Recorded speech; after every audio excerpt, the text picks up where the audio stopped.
సంవత్సరంలో ఒక రోజు మాట్లాడకపోతే పుణ్యం వస్తుందా? ఒక స్నానం జీవిత పాపాల్ని కడిగేస్తుందా? కోట్ల మంది ఒకేసారి నదిలోకి ఎందుకు దిగుతారు? అదే రోజు మౌని అమావాస్య. హిందూ క్యాలెండర్లో మాఘమాసంలో వచ్చే అమావాస్యనే మౌని అమావాస్య అంటారు.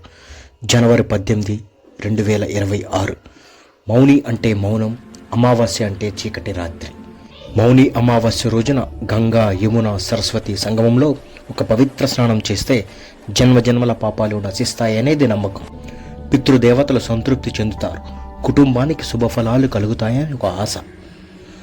అందుకే ప్రయాగ్రాజ్లో కోట్ల మంది ఒకేసారి నదిలోకి దిగుతారు. ఇది సాధారణ రోజు కాదు, ఇది మహాశక్తివంతమైన రోజు.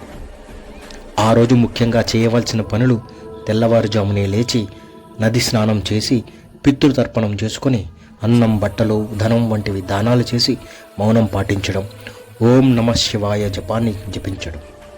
ఇవన్నీ చేస్తే జీవితంలో నెగిటివ్ ఎనర్జీ తగ్గుతుందనేది ఒక నమ్మకం. ఆ రోజు ముఖ్యంగా చేయకూడని పనులు: అబద్ధాలు చెప్పడం, కోపాన్ని ప్రదర్శించడం, అనవసరమైనటువంటి మాటలు, చెడు ఆలోచనలకు వెళ్ళడం.